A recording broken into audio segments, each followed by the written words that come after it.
Fala aí, pessoal, tudo bem com vocês? Sejam todos bem-vindos e todas bem-vindas, principalmente. Esse aqui é um espaço novo de diálogo, de debate, de troca de experiências, de acolhimento e de defesa do direito da trabalhadora que dedica a sua vida para cuidar da vida de outras pessoas. Nós começamos a partir de agora o Vozes Femininas da Saúde, que é uma produção do SimSaudesp, na gestão Jefferson Caproni, esse podcast que vai trazer a cada dia um tema diferente, destacando os desafios que são enfrentados pelas mulheres na área da saúde, propondo políticas públicas de inclusão e de respeito do trabalho da mulher na saúde e, lógico, também valorizando e comemorando as conquistas dessas trabalhadoras, que felizmente não são poucas. O Vozes Femininas da Saúde terá como marca principal o debate sério, feito por especialistas, e a análise responsável e equilibrada, sempre levando em conta a palavra de técnicos e advogados profissionais do direito e também especialistas e pessoas ligadas aos sindicatos, ao SimSaudesp, à Força Sindical e às demais centrais sindicais brasileiras, tá bom? Antes de tratar do primeiro tema desse primeiro programa de inauguração, já vou pedir para você dar o seu like, se inscrever no canal e compartilhar o nosso conteúdo, tá bom? E sugerir também temas que você quer ver destacados aqui no Vozes Femininas da Saúde. Apresentar agora as nossas convidadas de hoje, começando com a Ruth Coelho Monteiro, que está com a gente aqui. Ela é secretária nacional de Cidadania e Direitos Humanos da Força Sindical, presidente da Sindivest e advogada previdenciária. Ruth Coelho Monteiro, prazer ter você aqui com a gente. Muito obrigado pela participação nesse primeiro programa aqui do Vozes Femininas da Saúde. Ruth. Boa tarde, Agostinho. Boa tarde, Jefferson, demais convidadas e todo o público que está ouvindo. Eu que agradeço a oportunidade de estar aqui participando desse primeiro programa com vocês e me coloco aí sempre à disposição. Bom, queria começar com você, então, antes de apresentar as duas outras convidadas. Você tem uma história muito longa, né? Ligada ao sindicalismo também. E acho que você vivenciou parte da história de luta das trabalhadoras, se posicionando, tentando ocupar espaço no mercado de trabalho, o respeito do homem também, né? Conseguir ser tratada como uma profissional, como qualquer outra, que se estabelece pela sua competência. Queria que você falasse um pouco do que evoluiu desde o início da sua jornada e o que nós precisamos avançar ainda, Ruth. Então, Agostinho, eu comecei muito cedo, né? Nessa militância, principalmente da causa das mulheres e da causa dos trabalhadores, né? Então, eu comecei a trabalhar em sindicatos e a organizar em 79, né?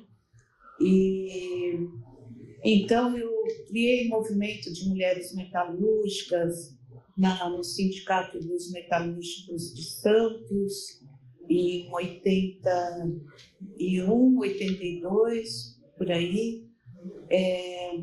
Ajudei a construir o primeiro Conselho Estadual da Condição Feminina de São Paulo, depois o primeiro Conselho Municipal da Condição Feminina de Santos, fiz parte deles, dos dois.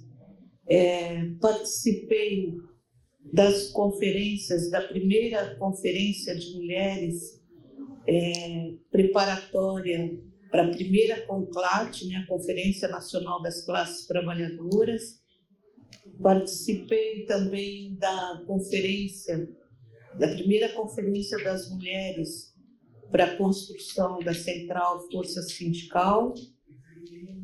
Participei da Conferência das Mulheres da Confederação Sindical Livre, das Organizações Sindicais Livres, né, das CIOLs, no Rio de Janeiro.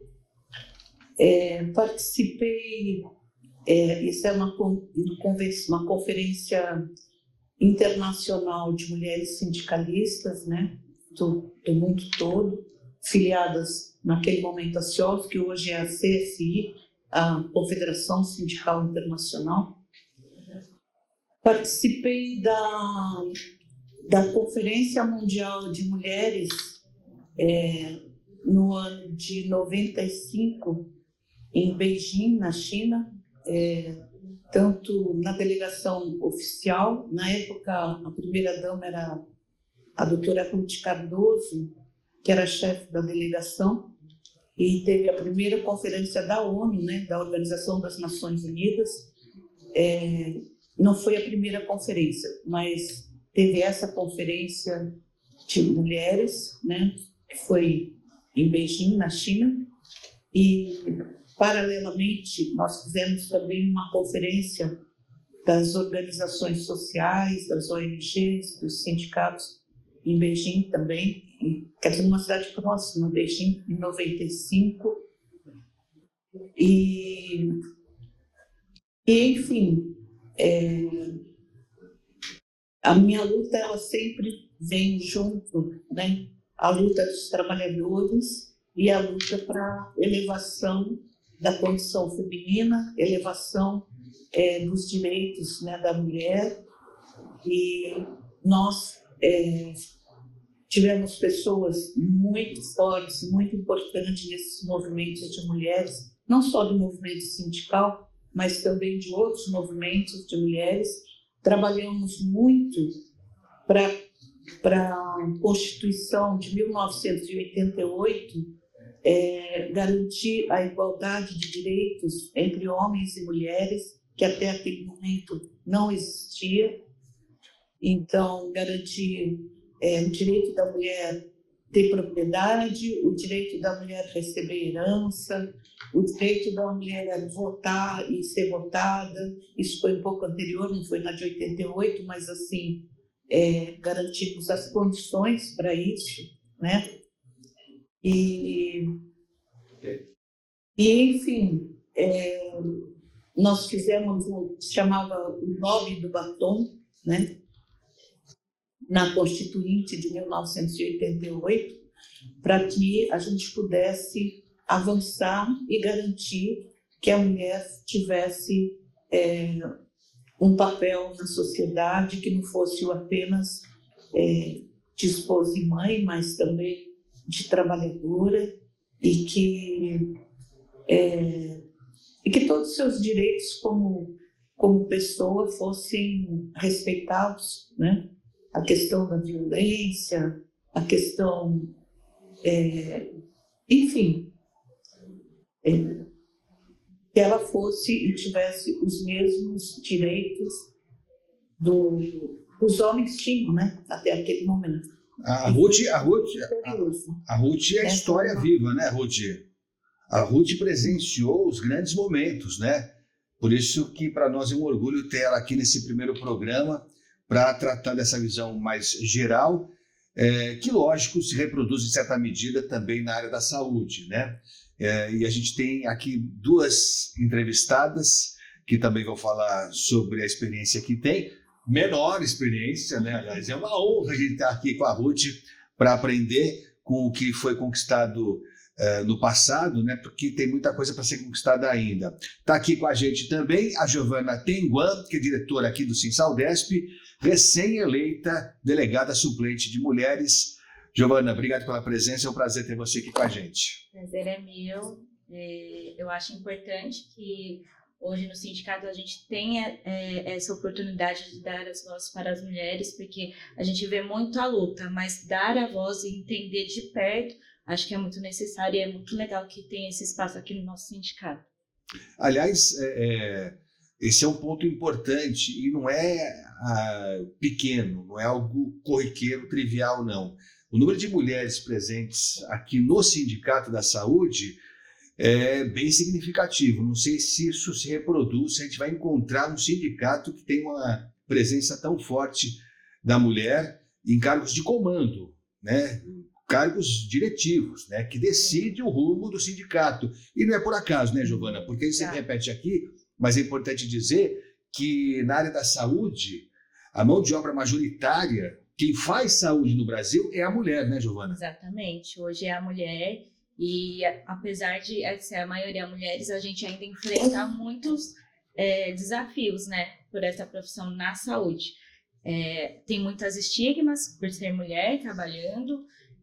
A gente também tem muitos trabalhos ocultos, né, sobrecargas ocultas, que eu posso te dizer, porque além do trabalho exaustivo, que é a saúde, a gente ainda tem a sobrecarga da nossa casa, da nossa família, que ainda é muito em cima da mulher, ainda a sociedade não consegue dividir isso igualmente para homem e para mulher. Haja visto até quando uma mãe vai pedir para poder sair para cuidar do seu filho que está doente, muitas vezes a gente não consegue, e ao mesmo tempo que um patrão vê, quando um homem pede para olhar o seu filho porque está doente, ele também fala, mas você tem sua esposa. Então a sobrecarga já começa daí, entendeu? É sempre na mulher. Então é importante que hoje a gente consiga conversar sobre isso e tomar algumas medidas que possam ser cabíveis para melhorar, né, esse cenário que a gente encontra hoje. É isso, e muitos desses problemas que tem a ver com preconceito também, né? Vem parar aqui no sindicato. Sim. Todo dia, praticamente, tem uma história diferente. Aliás, nem tão diferentes, as histórias até se repetem um pouco, né? Infelizmente. E a doutora Tabata Fusati, que é do Departamento Jurídico aqui do Sinsaldesp, sabe bem como é acolher, atender as pessoas. E aí não é só o conhecimento jurídico, não é só indicar o que a lei permite, o que a lei estabelece, mas muitas vezes, né, doutora Tabata, é acolher mesmo, né? É recepcionar uma pessoa que vem maltratada, vem sofrida e que às vezes busca só uma palavra inicialmente, né? Prazer ter você aqui com a gente. É isso mesmo. Eu agradeço o convite para participar de um podcast tão importante, né? Um projeto que se inicia aqui no sindicato e que, para mim, podem sempre contar comigo. É um tema que realmente eu amo. Eu escrevo muito sobre isso, sempre nas minhas defesas como todas, sempre tem algo vinculado ali à questão de gênero, porque é algo que me intriga, né? Desde que eu sou pequenininha, essa diferenciação social, esse estigma que a gente enfrenta sempre me intrigou. E aqui o perfil que eu percebo é exatamente esse. Aqui a gente atende um número bem expressivo de mulheres, né? A saúde como um todo, ela tem uma mão de obra predominantemente feminina, até pelo contexto histórico, né? Desde lá de trás, as primeiras enfermeiras, elas surgem aí, né? Dessa questão do cuidado em si, e a gente percebe que mesmo sendo uma categoria que é predominantemente feminina, você ainda se esbarra numa cultura machista muito grande. Então você encontra ali e não é difícil a gente encontrar, você percebe que toda uma ala operacional, às vezes ela é composta de 70%, 80% de mulheres, mas quando você vai olhar para os cargos de chefia de uma grande unidade hospitalar, ou de pelo menos assim, algo que a gente percebe, ali naqueles cargos a gente já não percebe uma predominância feminina, né? Às vezes, pelo contrário, às vezes a gente senta em mesas de chefias que são predominantemente masculinas.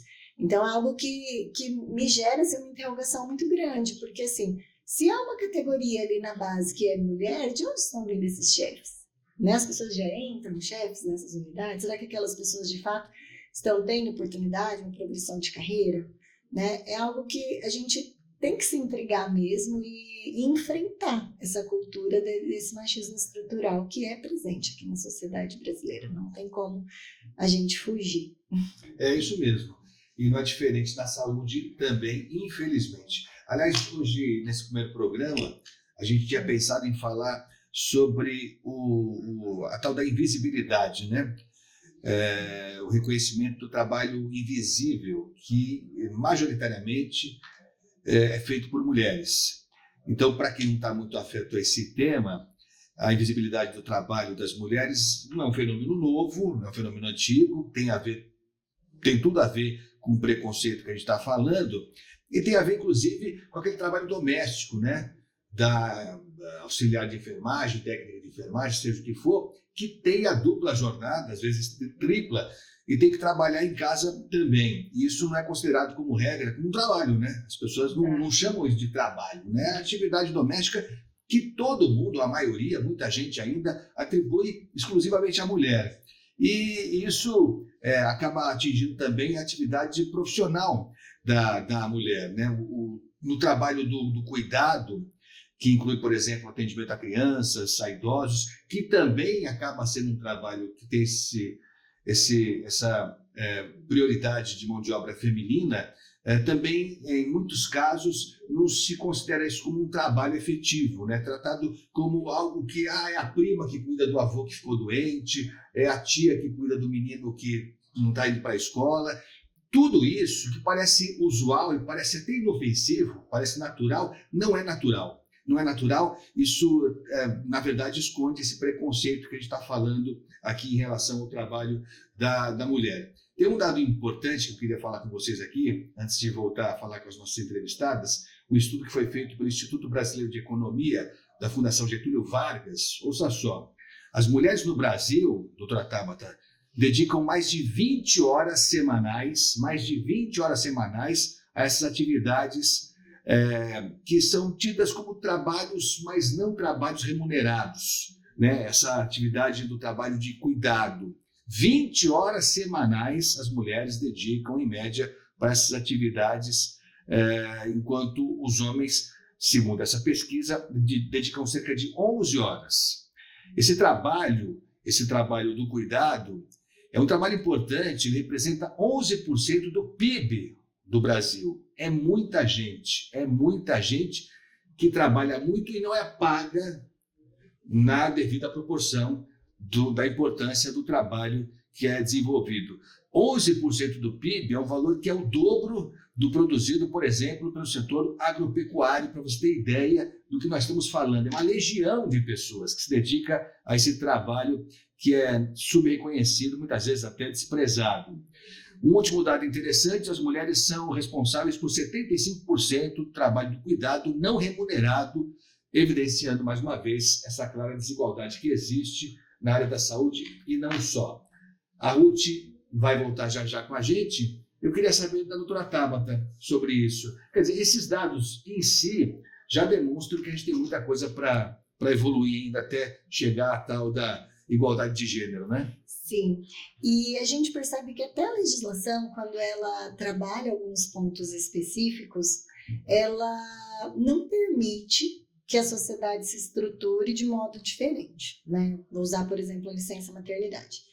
Quando você tem um bebê, por mais que exista ali uma condição genética ali da mãe, né? O bebezinho vai estar gerado ali na mãe, a mãe vai passar pelo processo do parto, aquele parto pode demandar, de fato, um repouso médico. Então, assim, tem uma questão, né, biológica envolvida, mas você não vê você não vê essa divisão e nem mesmo essa expectativa para um mercado de trabalho masculino. Hoje, em outras legislações, né, que inclusive o que aconteceu, né, nos países mais desenvolvidos, aí ali na Europa, por exemplo, a gente já tem mulheres não querendo ter filhos em razão das suas vidas profissionais. E aí isso está prejudicando todo um cenário populacional, né? Está prejudicando a sociedade como um todo, porque não se está tendo novas gerações para aquela sociedade. Então, por exemplo, em Portugal a gente já tem uma possibilidade de licença maternidade compartilhada. Então, a mãe e o pai, ela pode compartilhar aquele período legal, né? Então, se vai ter um ano ali de estabilidade, eles podem se intercalar. Então, a mãe vai ficar 2 meses, o pai vai ficar 1 mês ou vai ficar 2, e inclusive o governo incentiva esse tipo de prática para que as mulheres voltem a ter esse desejo de ter filhos. Aqui no Brasil isso não é sequer cogitado. Eu vi esses dias uma mobilização na rede social, mas não pesquisei a fundo, de que eles estão tentando trazer uma licença paternidade de 60 dias, né, para os pais, para tentar ampliar. Em negociação coletiva, às vezes a gente até vê, né, um trabalho de sindicato, numa negociação coletiva que estenda ali essa licença, mas é algo para a gente refletir, né? Quando a mulher decide ter um filho, ela tem que fazer vários cálculos e inclusive projetar em como vai ser essa presença agora na vida dela, seja ainda mais quando ela está numa posição profissional que demanda muito ali do tempo dela. E até das decisões que vão vir ali da cabeça dela. Mas a gente não vê isso é absolutamente nulo, zero, para um homem.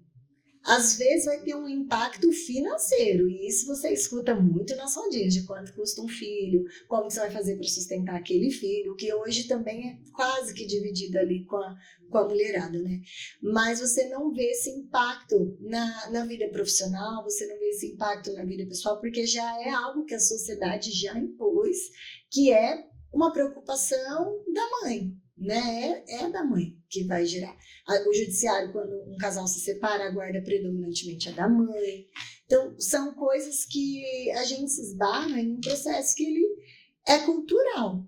E que quando a gente busca situações de excepcionalidade ou para tentar modificar, hoje aqui no Brasil não tem legislação para amparar. Então, assim, a pessoa vai ter que arrumar um plano B mesmo, porque você não vê, né? Hoje você percebe um mercado de trabalho mais voltado para uma tentativa de empreendedorismo feminino, porque ali as mães não é estranho para nós mulheres. Às vezes você chegar num salão e fazer uma sobrancelha, fazer uns cílios, e a mãe tá ali com a criança, ali naquele estabelecimento. Mas é uma opção pelo empreendedorismo? Às vezes não. Às vezes foi uma opção para que pudesse ajustar a jornada de trabalho à criança. Principalmente quando a criança alcança ali seus 7, 8 anos, que eles já não ficam mais, não tem creche pública. Então, isso é muito comum para nós. A mãe está numa lanchonete, a criança está ali. Então, mas você não vê no trabalho do pai, né? Então, assim, como que a sociedade vai trabalhar para que essa divisão realmente aconteça? Né? Será que a partir de essa imposição legislativa, igual aconteceu em alguns países da Europa, será que é uma solução para o nosso país? É algo que a gente tem que começar a refletir, né? Você estava falando sobre isso, estava lembrando quando nasceram meus filhos. Minha filha tem 25 anos, meu filho tem 24, nasceram muito pertinho um do outro, né? E minha mulher é jornalista também, e eu sei que quando ela engravidou, minha mulher ficou preocupada de perder o espaço que ela tinha. Ela trabalhava na TV, e eu falei, não, imagina, que isso? Não tem isso, não, imagina, não tem isso, imagina. Eu confesso que achei que deve ter um tempo de afastamento, enfim. No caso da TV, você tem a parte estética, que é um negócio, que é um terror isso, é um horror isso, como se cobra da mulher que ela esteja perfeita. Você tem que dar a luz e já está impecável de novo, como se fosse possível, né? E não só na TV, a gente tem nos ambientes aí essa tirania aí, né, da beleza, que é tão discutível, né? Você está absolutamente dentro do padrão que alguém estabeleceu. E não deu outra. Na minha filha que nasceu, minha mulher deixou de aparecer nas câmeras, foi para fazer um trabalho interno, não foi legal, mas está tudo bem. No segundo filho foi demitida, na sequência. É lógico que eles não disseram que foi por isso, né? Nunca dizem, né? Nunca dizem, até porque não ficaria muito legal. É só porque a gente fazer o perfil da empresa. Exatamente. Mas é assim, um negócio maluco, porque aí você fica uma pessoa incômoda, você não pode comparecer sempre, você tem que dar de mamar, você vira uma pessoa que não está tão funcional. Não é um instrumento que eles vão ter na plenitude como eles querem que o trabalhador esteja sempre, né? Então eu queria saber de você, Giovana, se você sentiu isso em algum momento, conhece casos, porque a gente conhece, né, muitos casos de pessoas que, como disse a doutora Tabata, ou abdicam do desejo de ter um filho, ou tem que correr o risco. Você tem alguma experiência nesse sentido, Giovana? Sim, hoje eu vejo assim no meu ambiente de trabalho muitas mulheres assim novas que acabam adiando o desejo de ter filho, e têm o desejo, mas justamente por essa questão de não saber como vai voltar, né, a se recolocar no mercado, e acabam adiando. E eu conheço um caso que realmente passou do tempo e e o relógio biológico da mulher é aquilo, é até a certa idade você consegue ter um filho. Após aquela certa idade acabou, né? Só talvez com uma filha, ou então uma adoção, e acabam perdendo esse sonho devido ainda a esse machismo estrutural que a gente encontra. E você tocou num ponto muito importante que eu também acho que é um ponto invisível, que é essa questão de como a gente se apresenta como mulher. Por exemplo, quando a gente vai trabalhar, a mulher precisa estar maquiada, com o cabelo feito, com a unha feita. E isso não é colocado no nosso holerite, por exemplo, que é exigido. Principalmente quem trabalha na parte administrativa, uma recepção, tem que estar lá todos os dias impecáveis. Isso sai do nosso bolso, não é barato. Acho que a doutora, como mulher, também sabe que os custos são muito mais altos. Outra coisa que se reflete também, hoje a gente fala muito da aparência e se comprova que para você estar aparentemente, para você conseguir cargos melhores, a sua aparência conta muito hoje. E quando a gente coloca isso na balança entre um homem e uma mulher, as roupas, por exemplo, para a gente se vestir bem adequadamente, para almejar esses cargos, né, de gestão, é inumeramente maior do que o dos homens, tanto que existe no comércio muito mais lojas femininas do que masculinas. O setor de mulheres é o que mais cresce aí no varejo do que nos homens. Então a gente encontra muito disso ainda, né, como luta. Então hoje a gente não pode falar mais de igualdade, a gente tem que lutar mais por equidade. E quando a gente fala disso, né, dessa tirania da beleza, né, que é um conceito tão discutível, né? Tão discutível, né, que não deveria estar atrelado a mercado de trabalho, conseguir uma vaga, ou conseguir progredir na carreira, né? Não tem nada a ver uma coisa com a outra, não tem nada a ver. Não há nada que diga que uma pessoa X ou Y é mais eficiente que a outra, nada, muito pelo contrário. Mas essa exigência, essa tirania, ela é prima irmã do assédio também, né? Porque são as duas coisas que andam em paralelo, né? Ou você é discriminada, é ridicularizada, a gente ouve casos aqui absurdos, criminosos que acontecem todo dia aqui. A doutora Tabata sabe muito melhor que eu disso. E do outro lado, andando em paralelo, o assédio moral e sexual, né, doutora Tabata? Sim, e algo, até para a gente não perder o fio de falar isso, que é muito importante, vinculado à saúde, que pelo menos aqui na nossa realidade, que a gente estuda esse mercado de trabalho, eu acredito que a Giovana vai concordar comigo, é que se criou um novo perfil estético para as pessoas que buscam vagas em unidades de saúde como um todo. Então, a gente percebe que, principalmente ali em hospitais da rede particular, né, que vão ser acessados por um público de condição econômica um pouco mais elevada, a gente percebe que o currículo da pessoa também envolve o perfil dela, como ela se apresenta, porque as unidades de saúde, elas têm buscado um perfil de hotelaria para aquele público feminino que vai trabalhar. Tanto que aqui, no nosso dia a dia, a gente recebe, né, inúmeras trabalhadoras, e a gente percebe mesmo que são sempre mulheres bonitas, mulheres de boa aparência, e que elas ressaltam isso. E a gente percebe, inclusive, que conforme vai acontecendo esse envelhecimento natural, elas também vão perdendo espaço. Elas também vão perdendo espaço na carreira, espaço de progressão, e piorou espaço de ingresso, porque elas já não têm mais aquele perfil que eles estão esperando para um atendimento. Então, assim, é especialmente vinculado à questão estética da mulher. Ela realmente, assim, ela é cobrada aqui no universo da saúde, de fato, assim, no meu mundo jurídico eu também entendo que mas no mundo da saúde eu percebo que é, assim, gritante. Sim. Gritante. Não, e para isso enveredar, enfim, eu já tenho uma experiência, e na área do jornalismo não é diferente também, né? A gente vê isso, que até se você pegar na televisão, em que a imagem é essencial, ainda se reforça o biotipo da mulher branca, loira, de olhos claros, e é isso que a gente tem visto agora. Tem que fazer a ressalva. Né? Que a gente está tendo muitos casos de gordofobia nos ambientes. Também, muita coisa. O que dá para fazer juridicamente, doutora Tabata? Porque essas coisas às vezes não há prova disso, né? Sim. Você tem um relato, a pessoa conta episódios e mais episódios, mas eu não sei como é que se consegue tornar isso concreto a ponto de virar um processo e uma causa ganha.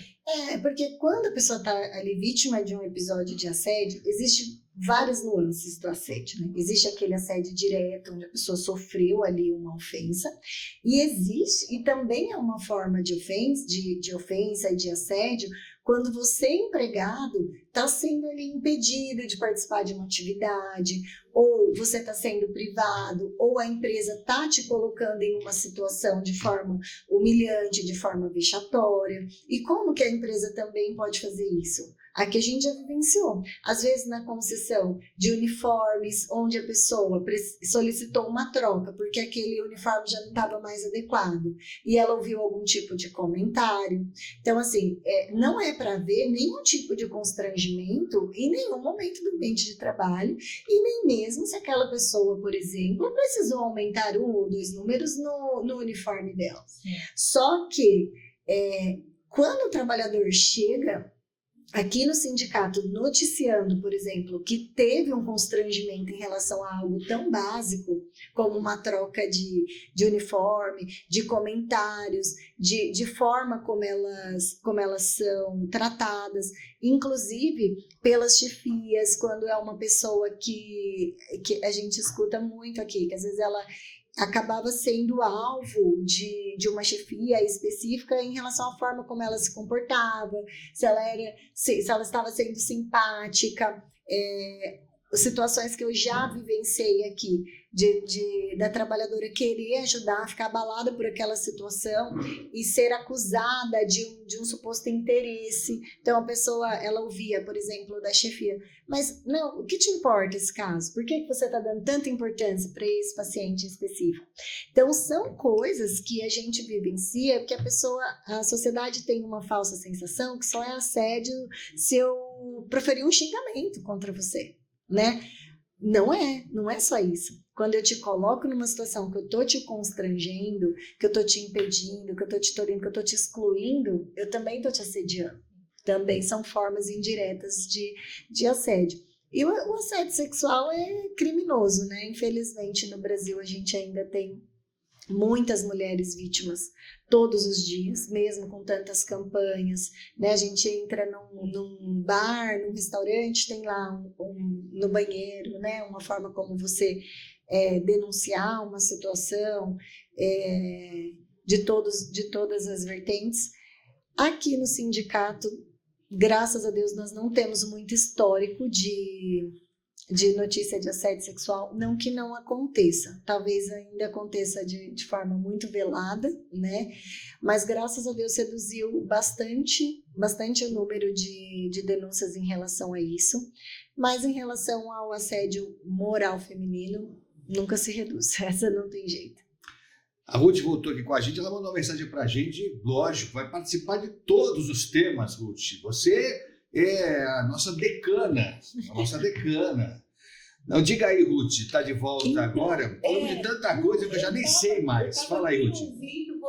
Eu estava te ouvindo todinha as falas da doutora, da Giovana, suas, tudo, mas assim, eu não sei porquê, eu aparecia como nos bastidores. Não, essa tecnologia, ela é boa quando funciona, viu, Ruth? Que prejudica. Eu estava aqui o tempo todo. Então vai, fala, Ruth. Então tá. Então, o que eu queria assim, fazer um comentário é que essa luta das mulheres, ela é assim, ela vem lá de trás, né? E assim, começou há séculos atrás, assim, das mulheres primeiro lutando para ter direito a voto, e depois, assim, para poder participar de algumas profissões que não podiam, que eram só dos homens, e enfim. Mas o que aconteceu ao final?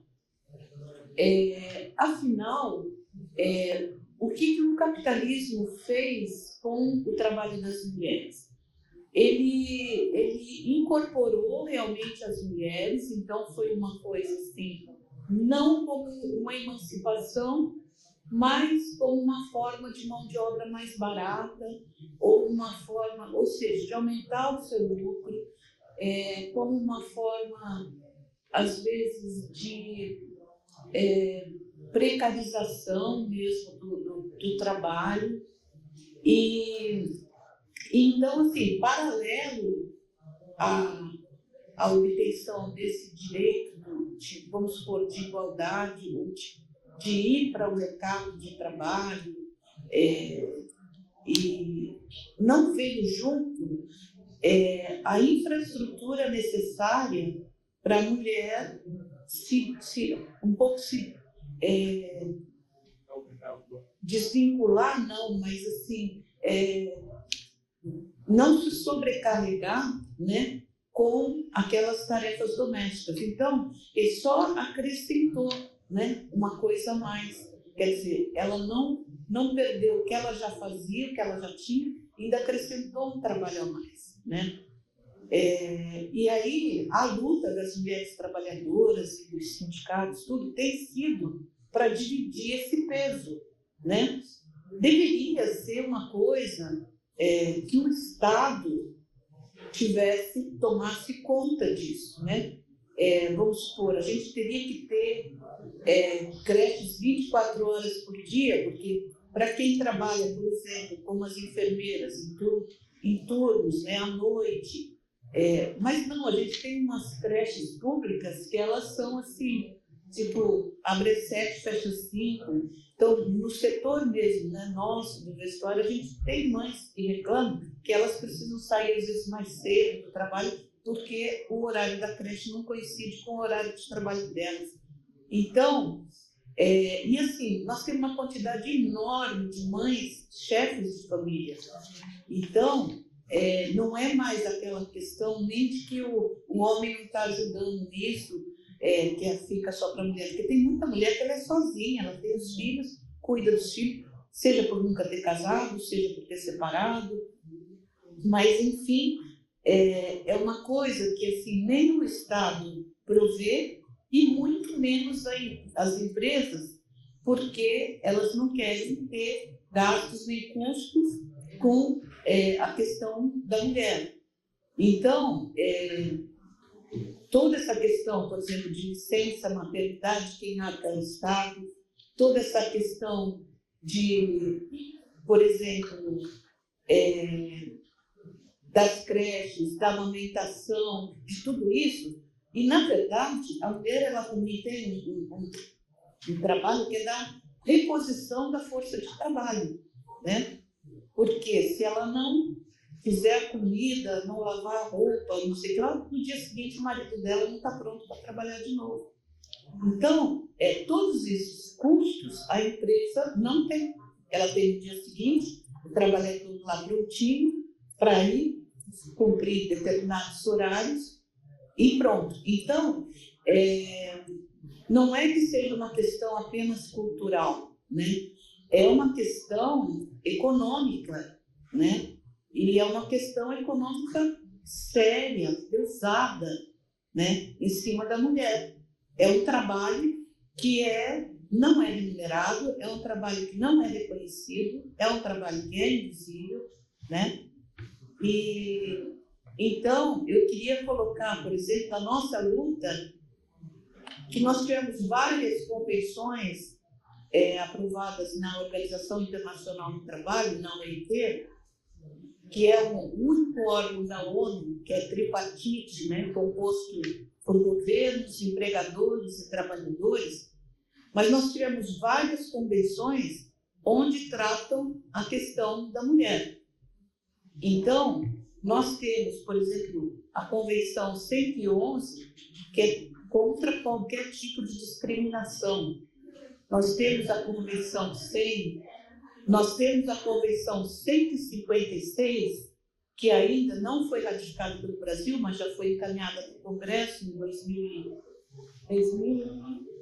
Deixa eu só dar uma olhadinha aqui a data.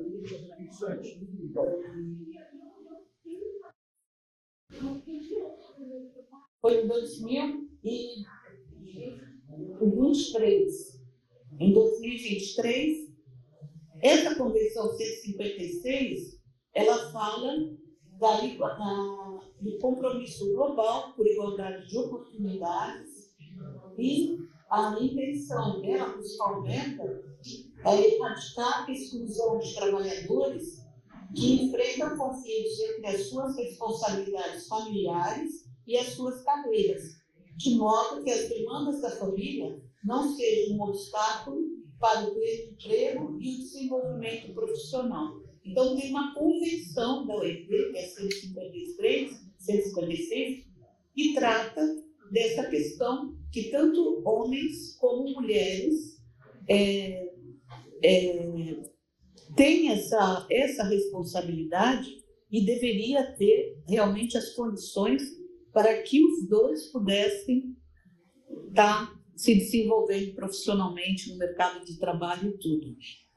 E tem recentemente uma outra convenção da OIT, que é a 190, que acabamos aí de fazer 2 anos de aprovar, que ela fala sobre a questão do assédio moral, do assédio sexual no local de trabalho. Então, essa convenção também já está lá no Congresso, mas não foi ainda ratificada. Essas 2 convenções. E por que é importante ratificar uma convenção internacional do trabalho? Porque, a partir dali,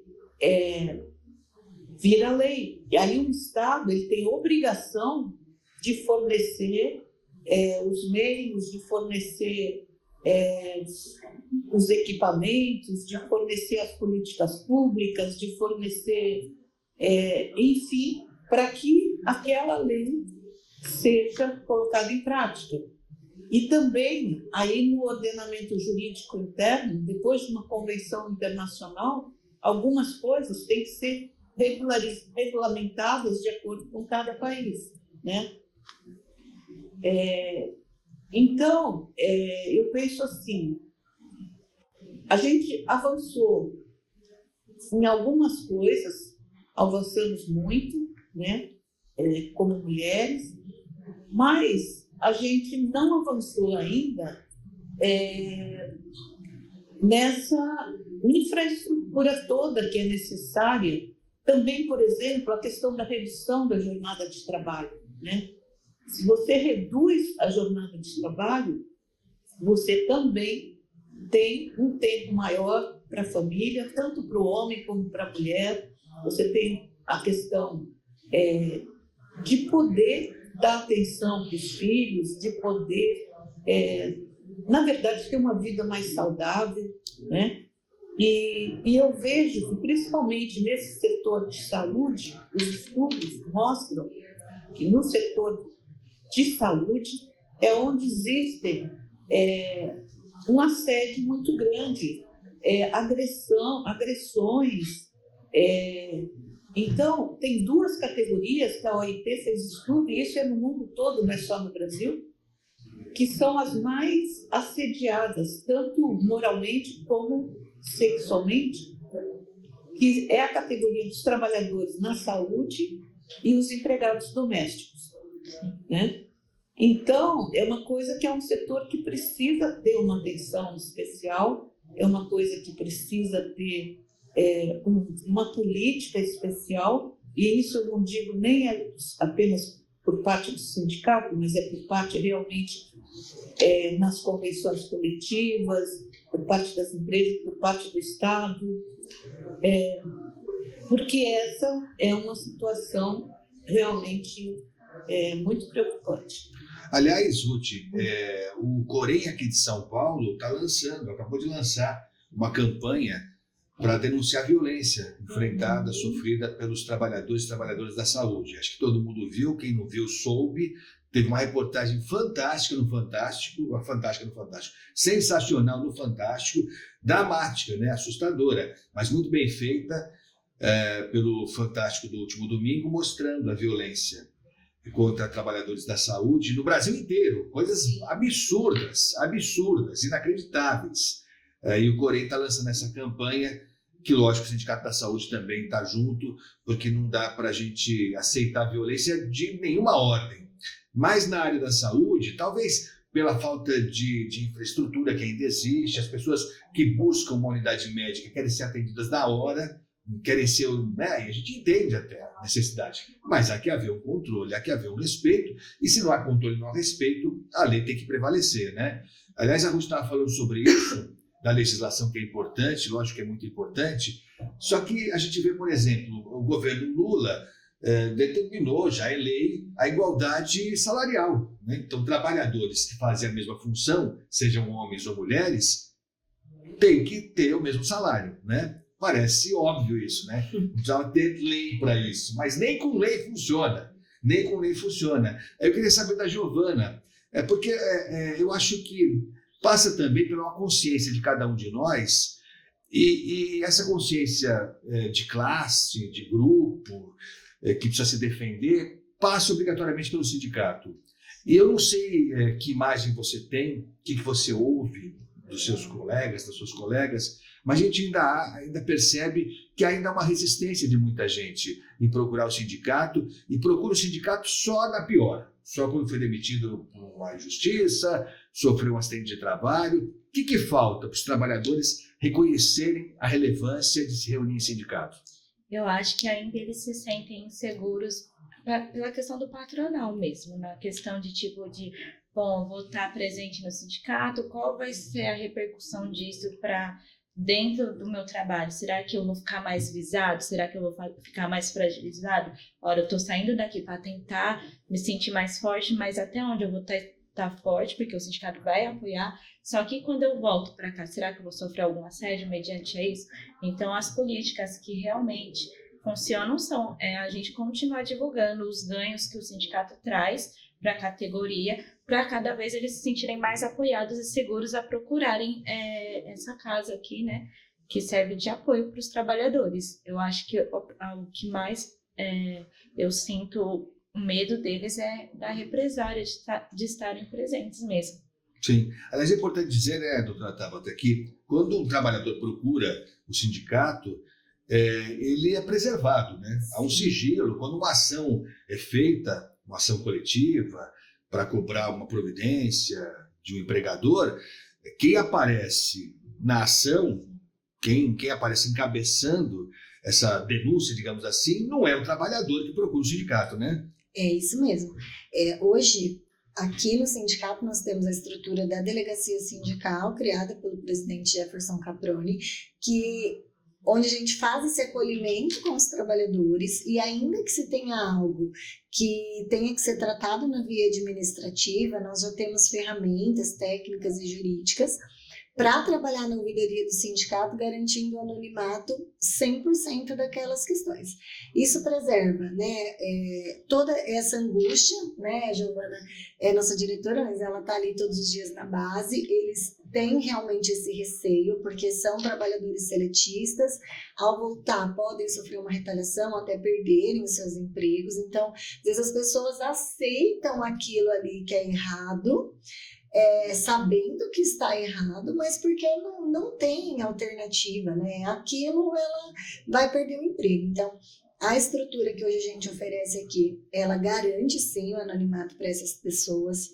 Mesmo com a questão de documentação, a gente toma todo o cuidado de anonimizar. Às vezes o próprio trabalhador fala, não, mas não me importa, pode colocar, não tem problema.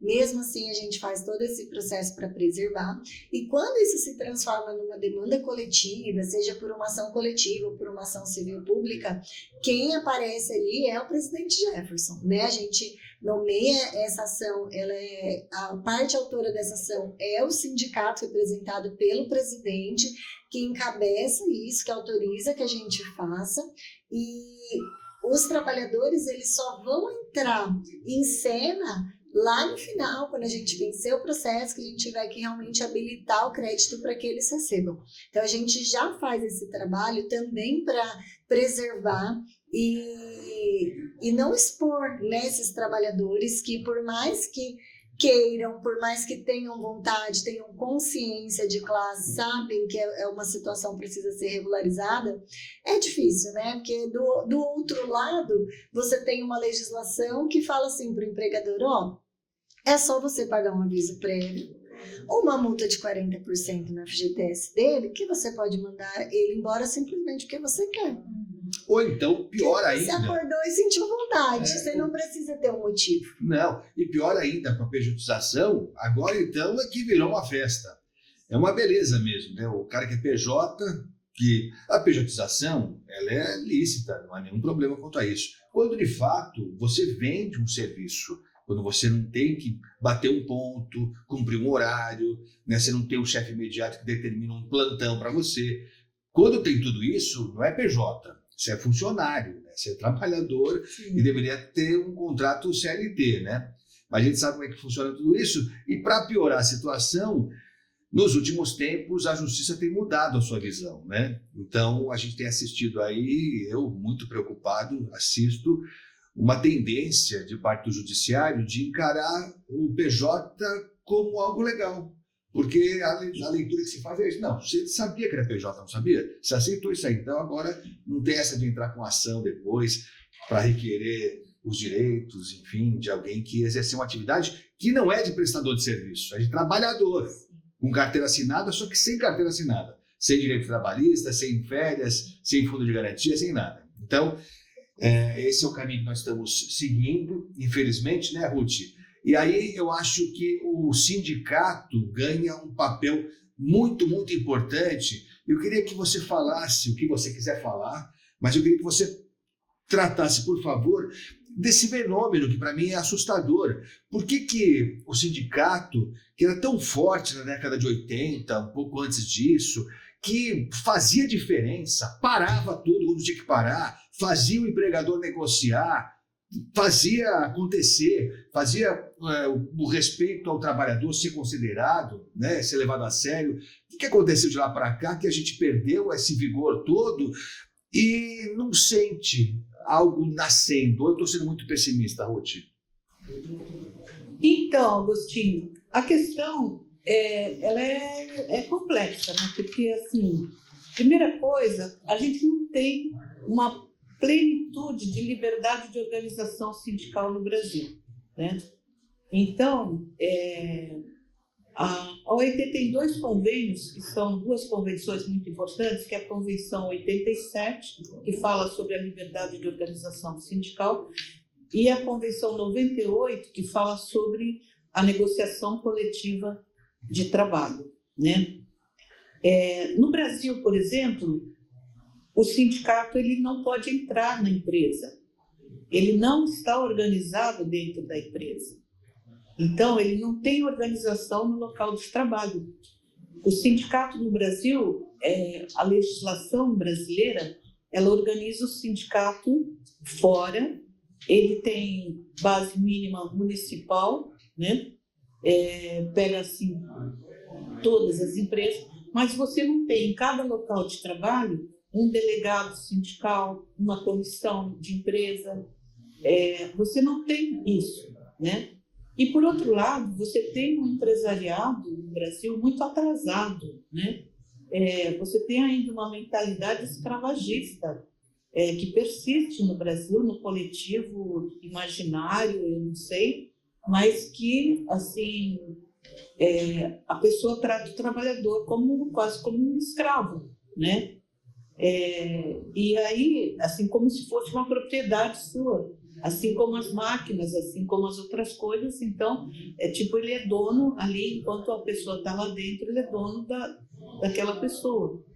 E aí, isso dificulta muito, porque o sindicato, para falar com o trabalhador, ele tem que ter uma estrutura muito grande, ele tem que ter, vamos supor, carros de som para ir nas portas das empresas fazer barulho ou falar, ele tem que ter carros para ir entregar, vamos supor, um jornalzinho, um boletim, uma informação, qualquer coisa, na porta de cada empresa, tem que ter pessoas para fazer isso. Então, só os grandes sindicatos que conseguem ter uma comunicação mínima com as suas bases e conseguem... E assim, e depois que tiraram a obrigatoriedade de qualquer contribuição para os sindicatos, isso piorou muito, porque até os grandes que tinham uma estrutura, tinha sindicato que tinha gráfica, tinha jornalista, tinha toda uma coisa, não pôde mais ter isso, né? E que tinha também algumas coisas que são atrativos para trazer os trabalhadores para sócios, né? Sindicato que tinha colônia de férias, sindicato que tinha... Eles tiveram que vender, tiveram que se desfazer, tiveram que... Então, assim, o trabalhador, ele, assim, não tem tempo mal assim, principalmente aqueles que gastam um tempo enorme no transporte, depois tem aqueles 44 horas semanais para cumprir, depois tem a casa, os filhos, a lição de casa dos filhos e tudo isso. Qual é o tempo que esse trabalhador tem para se informar sobre qualquer coisa, né? Então, eles não têm informação, eles não têm, a maioria dos trabalhadores não tem nem ideia que existe sindicato, né? Não sabe para que serve. Então, quer dizer, é todo um pessoal mais jovem que entra para o mercado de trabalho. Isso não se dá nas escolas. Nas escolas, você não tem cidadania nas escolas que ensine que os trabalhadores têm sindicato, que eles precisam se organizar para melhorar as condições de trabalho, de vida, de salário, do que seja. Isso não existe, né, nas escolas. Eu lembro que eu fiz a faculdade de Direito, então, quando eu fiz a faculdade de Direito, não tinha nem direito sindical, sabe? Só tinha direito comercial, todos os outros, direito trabalhista, mas sempre de um ponto de vista das empresas, não do ponto de vista do trabalhador, né? Então, toda uma sociedade, ela é feita para que os trabalhadores não se organizem e não saibam de nada mesmo, para que não reivindiquem, para que não corra atrás dos seus direitos. Ela é feita assim, para anestesiar, né? Aí chega a ver aquele monte de porcaria na televisão, ou então agora, com o celular, vê aquele monte de porcaria e de mentira e de coisa no seu celular, quer dizer, entrando na sua casa, no seu dia a dia, né? E ele não sabe o que acreditar, ele não sabe o que é certo, o que é errado, o que é bom para ele, o que é ruim para ele. E os sindicatos não têm pernas mais, não tem como dar educação sindical, não tem mais como dar. Então, tudo isso são coisas que dificultam a organização dos trabalhadores nos sindicatos, né? Então, é toda uma estrutura feita e voltada. E esse último presidente, o ex-presidente, o Bolsonaro jogou a pá de cal, né? Começou com o Temer, que fez aquela reforma trabalhista horrorosa e tirou qualquer possibilidade de contribuição dos sindicatos. Agora mesmo, no Congresso Nacional, eles estão querendo incentivar para que os trabalhadores não paguem nada para o sindicato, só mandando um e-mail ou um WhatsApp. Enfim, então a ideia é que não existam mais os sindicatos e que a empresa possa continuar fazendo o que ela quer com o trabalhador. E é por isso, viu, Ruth? Estava ouvindo você atentamente aqui, e é por isso que eu tenho orgulho aqui do Sinsaldesp, porque nesse cenário terrível, de quase terra arrasada, que já vem de algum tempo, mas você tem razão, se agravou demais no governo Michel Temer e nesse último governo do Jair Bolsonaro. A intenção foi essa mesmo, né? Desarticular completamente os sindicatos, né? Para que o capital deite e role, né? O capital que não disse aqui veio, esse capitalismo. Eu quero acreditar, doutora Tabata, os historiadores dizem que são ondas, né? O capitalismo está com os dias contados. Eu espero estar vivo para ver isso, porque o capitalismo prometeu e não entregou, né? Não entregou. A gente entrega a força de trabalho e tem uma dificuldade enorme de conseguir fechar o mês com dignidade, né? Então, eu dizia que eu tenho muito orgulho do Sinsaldesp, do Jefferson. Não estou falando isso porque estou aqui, não, porque vejo a dificuldade que é manter um sindicato de pé.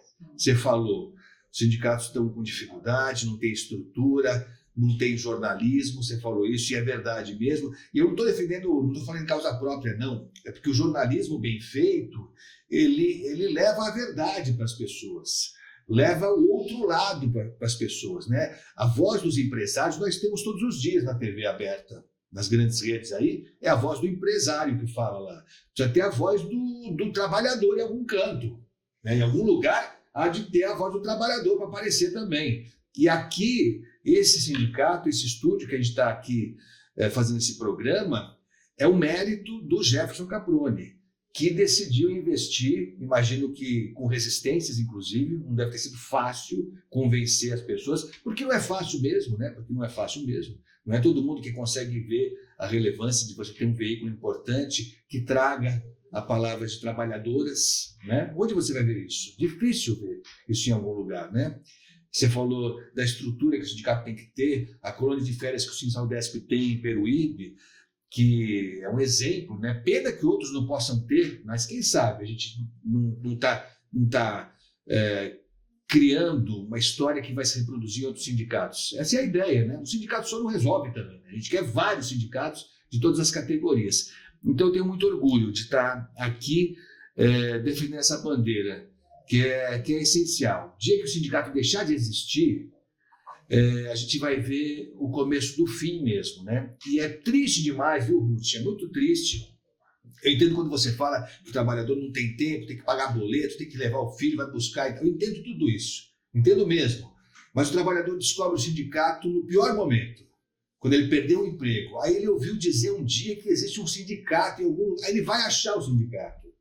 E que bom que acha o sindicato, que sempre há tempo de você resgatar, né? Sempre há tempo de você recomeçar e entender a relevância que é um sindicato que representa uma categoria. Mas, enfim, se fosse fácil, né, já estava feito, né, Ruth? Então a gente tem que fazer aqui, estamos juntos nessa batalha.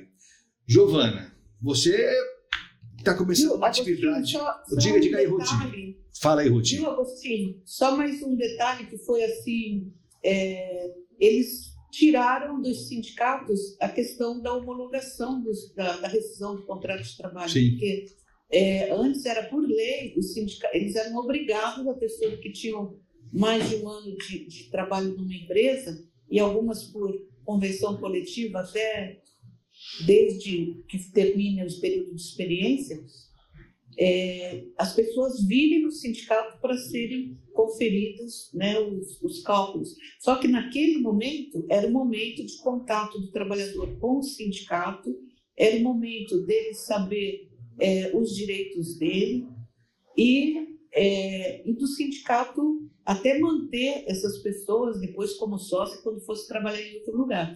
Então, trazer essas pessoas como associadas e tudo. Isso também foi tirado, né? Quer dizer, estão agora pensando em voltar, estão trabalhando para ter uma lei para isso, mas assim, foi outra grande perda que eu acho. Não tem dúvida, não. É um trabalho de profissional, né? Crime organizado mesmo, né? Eles sabem fazer, eles sabem como desarticular uma estrutura toda tão relevante, tão importante como é o sindicalismo no mundo, né? E não é diferente aqui no Brasil. Mas, Giovana, para a gente terminar, já estamos no tempo final aqui, estava dizendo que você está assumindo uma missão importante, né? Como delegada suplente das mulheres numa eleição, parabéns por essa eleição. Como é que essa sua função pode, em certa medida, né, mudar um pouco esse quadro que a gente está comentando aqui de preconceito, de desrespeito, enfim, do trabalho da mulher na saúde? Então, a gente vê muito, a gente ainda fala só muito de denúncia, né? Mas acho que a gente tem que ter um pouco mais de ação. Então, a gente tem que ter instrumentos mesmo que consigam, de uma forma mais rápida, acabar com essas questões e também para nos valorizar, né? Então, acho que instrumentos como que eu acho que é o que o sindicato pode ajudar na convenção coletiva, de fortalecer as mulheres. Ele já tem feito muito um trabalho sempre com a doutora Tal, a doutora Márcia, o Jefferson, mas ainda tem muito a crescer. Então, acho que são mais atitudes do que só uma denúncia, só palavras. Hoje também ter esse espaço para dar voz para as mulheres, para a gente conseguir abranger mais olhares, né? Porque essa é a minha visão, mas tem outras visões que consigam ver minuciosamente outras questões para ajudar também. Eu acho que é um caminho legal e eu espero contar com o apoio da Ruth aí, que já tem, né, bastante experiência para me auxiliar, né, nessa nova jornada. É isso aí, experiência não falta. Né? O que a gente está vendo agora, a Ruth já viu algumas vezes. Então, a gente tem que aprender para não repetir erros, né? Exato. E avançar o mais rápido possível. Obrigado, viu, Giovana? Doutora Tabata, queria que a senhora falasse mais uma vez sobre a importância do trabalhador vir aqui para o sindicato, né? A gente sabe que não é um raciocínio muito simples. Estava lembrando esses dias que eu fiz minha primeira greve, viu, Ruth? Olha só. Você acha que só você que se mobiliza, né? Eu fiz minha primeira greve com 18 anos de idade. É mole ou quer mais? Muito bem, parabéns. Eu fiz sem nenhuma consciência, vou falar a verdade, porque tinha um piquete lá na frente da rádio, eu não podia entrar, fui fazer a greve, querendo ou não. Mas foi muito legal, foi uma experiência e tanto. Mas como é que a gente cria isso, doutora Tabata? Essa consciência? Que não passe pela dor, né? É tão ruim quando às vezes é inevitável. E se for assim, que seja. Mas como é que a gente faz com que essa consciência nasça nas gerações que estão vindo aí? Eu tenho essa preocupação com os meus filhos, de tentar criar esse conceito neles, tirar essa ideia maldita, viu, Ruth, do empreendedorismo como sendo a única coisa que o ser humano pode fazer na vida para ter sucesso, né? Criaram isso, não sei, venderam isso e venderam bem, viu? Porque é difícil você tirar essa ideia da cabecinha. Não que seja crime ser empreendedor, nada disso, pode ser, né? Tem gente que tem talento para isso, mas tem muita gente deixando que o canto da sereia engane aí. Como é que a gente muda isso? Uma pergunta simples, doutora Tabata. Mais simples. Bom, acho que hoje a Ruth, com toda a sua experiência e tudo que ela falou, uma coisa foi muito marcante. Acho que participar do seu sindicato é um exercício de cidadania. Se o trabalhador ele simplesmente enxergar uma relação de empresa-empregado, ele nunca vai sair dessa ideia que a Ruth trouxe hoje, de que é um resquício ali de escravidão, né? Uma propriedade, ele está cumprindo as regras, ele está cumprindo tão somente aquilo a que uma pessoa acredita que ele é pago para. Desde que o trabalho é trabalho, os direitos surgem das reivindicações, da união.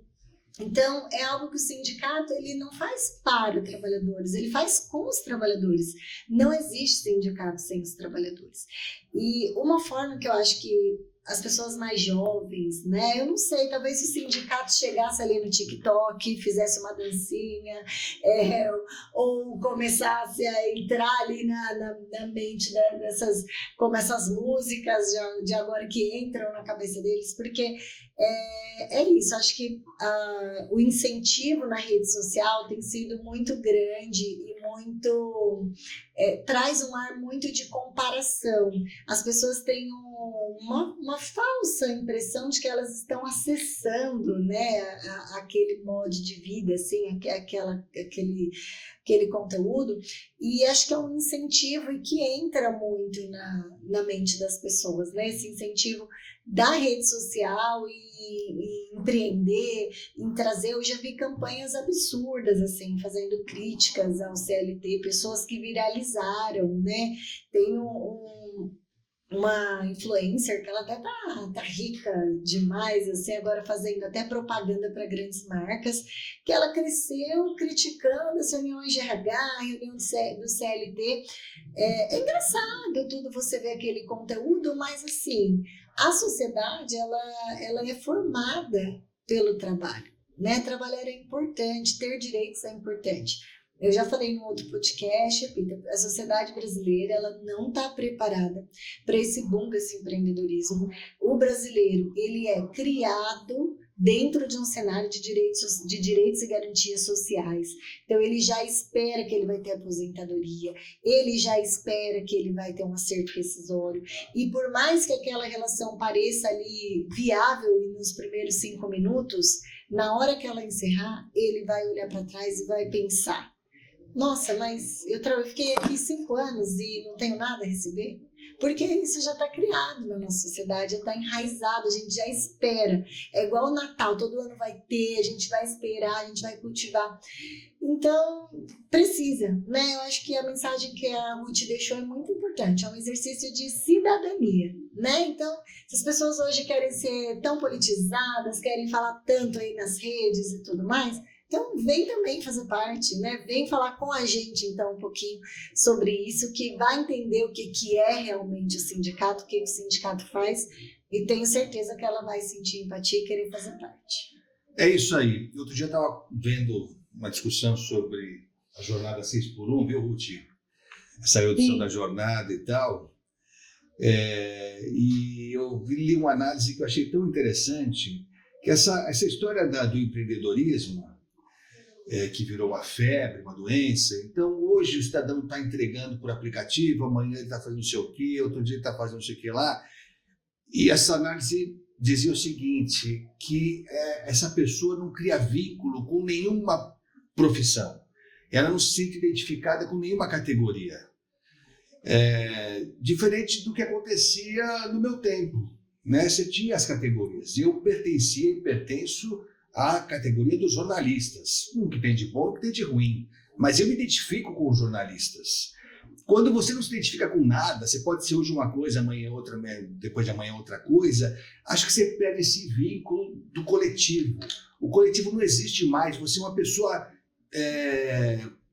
solta, que pode dar a falsa impressão de liberdade. Eu faço meus horários, trabalho quando quero e tal, mas faz com que se perca essa ideia do coletivo, da união que consegue chegar a coisas melhores, consegue conquistar vitórias. Eu acho que a gente precisa recuperar, viu, Ruth, essa ideia do coletivo, viu? Exato, Agostinho. Eu acho que isso é a base do sindicalismo, é o coletivo, né? Da criação dos sindicatos. Os sindicatos surgiram juntamente com o capitalismo, né? Quando veio saindo da época medieval e que começaram as primeiras empresas a terem empregados assalariados.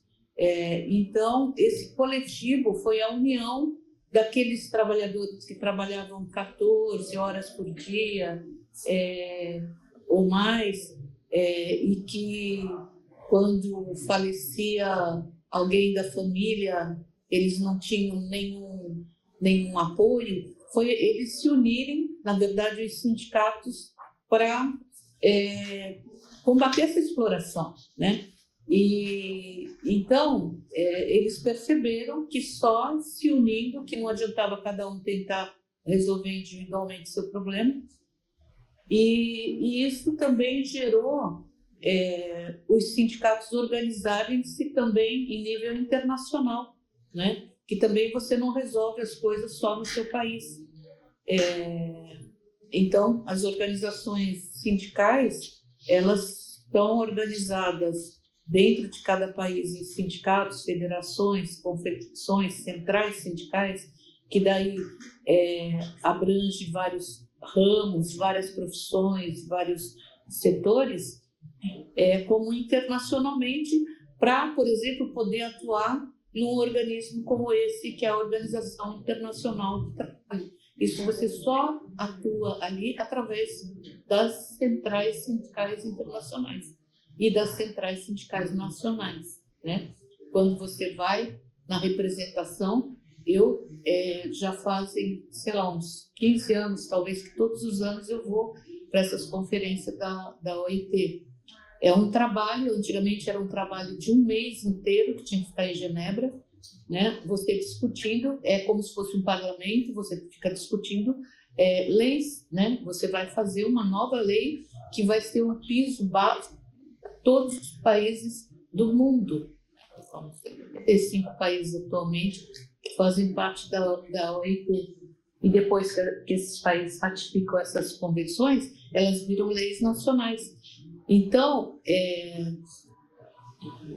tudo essa questão do coletivo, né? De você enxergar que, assim, que os trabalhadores, essa necessidade de organização e de sindicato é uma coisa que não começou hoje, né? E que não vai terminar amanhã. E aí eu quero entrar nessa outra coisa que você já falou umas 2 ou 3 vezes, dessa noção de que já tem essa questão de jovem e que acaba evoluindo através. Espera, nós perdemos o áudio da Ruth. Espera aí, Ruth, você está falando do empreendedorismo que eu li, eu fiz a leitura labial aqui, mas nós não ouvimos aqui, perdemos o seu áudio. Ela vai reconectar, a Ruth Coelho Monteiro, falando com a gente aqui. Estamos no encerramento já desse primeiro programa, dessa série, mas eu já queria convidar você. Vai ser um por mês, hein? Um por mês, então no mês que vem tem mais um capítulo desse Vozes Femininas da Saúde. Foi muito legal. Agradecer a Giovana, muito obrigado, Giovana, parabéns pelo seu trabalho, boa sorte nessa nova missão importante, tá bom? Doutora Tabata, obrigado pela presença também. Vamos ver se a gente consegue resgatar a Ruth aqui para encerrar com chave de ouro e dizer mais uma vez, né, que esse novo podcast aqui, é lógico que tem a assinatura do Sinsaldesp, Sindicato da Saúde de São Paulo, na gestão Jefferson Caproni, e aí você vai participar, como dos outros produtos que a gente tem aqui ao longo da nossa programação, no nosso Teleplay e também no canal do YouTube do Sinsaldesp. Você participa, como sempre, mandando sugestões, enfim, indicando temas que você quer ver discutidos aqui, pessoas que você quer que a gente traga aqui, que a gente vai trazer, vai se esforçar para trazer, pelo menos, com muito carinho, tá bom? Para, Ruth. Tá. Então, eu estava falando sobre empreendedorismo e agora sobre os microempreendedores individuais que estão sendo utilizados, na verdade, como uma forma de diminuição de custos das empresas e precarização do trabalho e fazendo, na verdade, isso, eu diria que hoje seria quase a maioria, fazendo disso uma forma de não cumprir com a legislação trabalhista, né? Nós temos aqui várias confecções que dispensaram as costureiras, os trabalhadores, e agora tem o contrato de MEI com elas, né? E às vezes não é nem na causa da costureira, às vezes é na própria empresa, né? Usando máquina da empresa. Então, assim, como a gente não tem fiscalização do trabalho suficiente, como também desmantelaram o Ministério do Trabalho, né? Na época do Bolsonaro, fecharam o Ministério do Trabalho, não fizeram mais concurso para profissão. Então, a gente não tem fiscalização suficiente e o sindicato não pode entrar nessas empresas. Então, assim, desregulamentou o mercado de trabalho. Isso aí fez, assim, uma precarização muito grande, porque as pessoas, elas não têm férias, não têm 13º, não têm fundo de garantia, não têm... Ou seja, elas, assim, aparentemente, elas ganham um pouquinho a mais do que o piso salarial, mas elas não têm o vale transporte, muitas vezes, porque trabalham em casa, ninguém paga a luz que elas gastam. E assim, enfim, na verdade, é uma balela, né? Essa história de que, assim, claro que ninguém quer ser escravo, claro que ninguém quer um trabalho, assim, de 44 horas para semana para ganhar um salário mínimo. Claro que, assim, as pessoas gostariam de ter uma oportunidade melhor. Agora, ninguém venha com essa ideia de que todo mundo vai ser um Silvio Santos que vai passar de um camelô a um milionário, porque isso não acontece. Isso acontece talvez em milhões, entendeu? Então, eu sou assim, eu acho que já existia o trabalho autônomo, já existia o trabalho, tudo isso já estava regulamentado. Aí enfiaram essa questão do microempreendedor individual e ampliaram para quase todas as profissões. Então, agora sim, as pessoas, elas decidem como se ela fosse um profissional liberal ou como se ela fosse um empresário, né? E ela não é, ela continua sendo um trabalhador, ela continua sendo pobre e ela não vai sumir e alcançar aquilo que, na verdade, é a aspiração de quase todo mundo, pelo menos uma classe média. E vai perceber no momento mais trágico, mais difícil, como regra é assim que acontece, na velhice, né? Ou sofrendo um acidente desses entregadores, enfim. A gente sabe que essa história é recorrente também. Pessoas que percebem que Então, quando tiver um filho, são tem finitas. essa maternidade, Isso, exatamente isso. Aí vai perceber que fazia algum sentido você falar em seguridade, né? Fazia algum sentido e às vezes não dá tempo de correr atrás, mas nós estaremos aqui para chamar atenção, para cobrar, para trazer luz sobre isso e não vamos deixar esse canto de sereia contaminar as pessoas mais do que já vem contaminando. Ruth, obrigado. Muito obrigado por tudo. Foi um prazer ter você aqui. Espero contar com você outras vezes, tá bom, Ruth? muito obrigada a vocês, um grande abraço, um abraço para o meu amigo Jefferson, que assim, de alguns anos para e nas conferências lá da OIT, e só dizer o seguinte, que nós lutamos sim por igualdade de direitos e oportunidade, e nós queremos uma equidade de tratamento, né? Queremos uma equidade de tratamento para a gente alcançar essa igualdade em direitos e oportunidades. É isso aí. Muito obrigada. Acima e embaixo. Valeu, Ruth. Doutora Tabata, obrigado. Giovana, obrigado, parabéns. E obrigado a você que esteve com a gente aqui durante esse tempo todo. Dá um like para a gente aí, se inscreve no canal, compartilha o conteúdo e aguarda que em breve vai ter o segundo programa do Vozes Femininas da Saúde, com a assinatura da gestão Jefferson Caproni aqui do CISALBESP. Valeu, pessoal. Até a próxima. Tchau, tchau.